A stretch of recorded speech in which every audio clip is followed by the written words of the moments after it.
So আমরা এখন class 11-এর খুব গুরুত্বপূর্ণ একটা চ্যাপ্টার অ্যাটমিক স্ট্রাকচার, তার ওপর আমরা দুটো নিউমেরিক্যাল করব। দেখো খুব ভালো করে, প্রথম নিউমেরিক্যালটা কি বলছে, if the radius of the first orbit of hydrogen atom is X angstrom. তো আমরা নর্মালি রেডিয়াসের ইকুয়েশান জানি r equal to 0.53 N square by Z. এখন ফার্স্ট অরবিট মানে এন ইকুয়াল টু 1 আর হাইড্রোজেন অ্যাটম মানে জেড ইকুয়াল টু 1। তো ভ্যালুগুলো যদি বসিয়ে দিই আমরা আর এর ভ্যালুটা পাবো 0.53, এটা কিন্তু অ্যাংস্ট্রমে আছে, হ্যাঁ, তাহলে 0.53। তো 0.53 যে অ্যাংস্ট্রম, এইটাকে আমরা 0.53কে আমরা এক্স বলছি এখানে, তো এক্স অ্যাংস্ট্রম। তো এখানে 0.53 না লিখে এক্স অ্যাংস্ট্রম লিখলাম, কারণ এখানে এক্স দেওয়া আছে। এইবার আমাকে বার করতে বলেছে লিথিয়াম +2 এর জন্য কি হবে। তো আমরা এখানে আর প্রাইম করলাম, আর এখানে আমি আবার এই ইকুয়েশনটা লিখছি 0.53 এন স্কোয়ার বাই জেড। এখন এন ইকুয়াল টু, খুব ভালো করে আমরা কোয়েশ্চেনটা পড়ব, সেকেন্ড অরবিট মানে এন ইকুয়াল টু 2। আর লিথিয়ামের ক্ষেত্রে আমরা যদি লিথিয়াম ভাবি, জেড ইকুয়াল টু 3।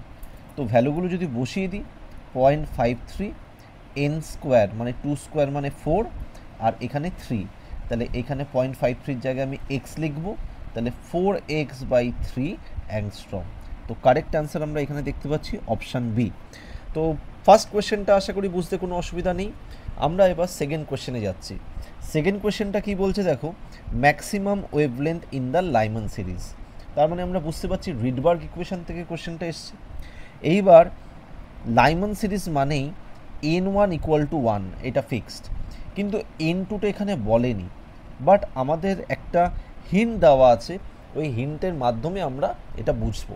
তো এখানে কি করে বুঝবো, এখানে বলা আছে ম্যাক্সিমাম ওয়েভলেন্থ। তো আমরা নর্মালি জানি ই ইজ ইনভার্সলি প্রপোর্শনাল টু 1/λ। তো এইটা বুঝতে আরও সুবিধা হবে যদি আমি পুরো ইকুয়েশনটা লিখি hc/λ। তাহলে এখানে বুঝতে পারছি ওয়েভলেন্থ আর এনার্জির ইনভার্স রিলেশন। ওয়েভলেন্থ যদি ম্যাক্সিমাম হয় তাহলে তার এনার্জি হবে মিনিমাম। তাহলে আমরা এটা বলতে পারি ইলেকট্রন যদি ফার্স্ট অরবিটে থাকে বা ফার্স্ট এনার্জি লেভেলে থাকে, তাহলে মিনিমাম এনার্জির ট্রানজিশন তখনই হবে যখন ইলেকট্রন সেকেন্ড এনার্জি লেভেলে যাবে। তো আমার কাছে n1 আর n2টা পরিষ্কার হয়ে গেল, কেন এখানে ই মিনিমাম হচ্ছে। আর ই মিনিমাম হলে যদি জিনিসটা 1-এ থাকে প্রথমে, ফার্স্ট এনার্জি লেভেল যদি n1 ইকুয়াল টু 1 হয়, তাহলে মিনিমাম এনার্জির জন্য n2 ইকুয়াল টু 2 হবে। তাহলে আমরা ইকুয়েশনটা যদি লিখি 1/λ equal to R Z square 1/n1 square minus 1/n2 square, এটাই আমরা জানি রিডবার্গের ইকুয়েশন। তো এই রিডবার্গ ইকুয়েশনের পর আমরা ভ্যালুটা বসাবো। একটু ভালো করে যদি আমরা তাকাই যে এইখানে আর, এখানে কার জন্য বার করতে বলেছে, হিলিয়াম। তাহলে এখানে হিলিয়াম মানে 2 স্কোয়ার, তাহলে আমি এখানে 2 স্কোয়ার করব, আর এখানে 1 স্কোয়ার করলাম বাই 1 এখানে n square n2 square, n2 মানে আমরা 2 কনসিডার করলাম, তাহলে 2 স্কোয়ার করলে আমরা এখানে 4 পেয়ে যাব।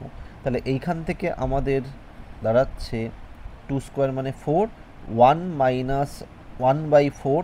তাহলে এটাকে যদি আরও আমি স্প্লিট করি, তাহলে 4r ইন্টু 3/4। তো 4 ক্যান্সেল আউট হবে। তো এখানে আমাদের আসছে 1/λ ইকুয়াল টু 3r, বাট আমাকে তো ল্যামডা বার করতে বলেছে।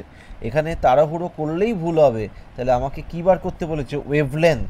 তো ল্যামডা ইকুয়াল টু 1/3r, তাহলে কারেক্ট অ্যান্সার হবে তোমার 1/3r।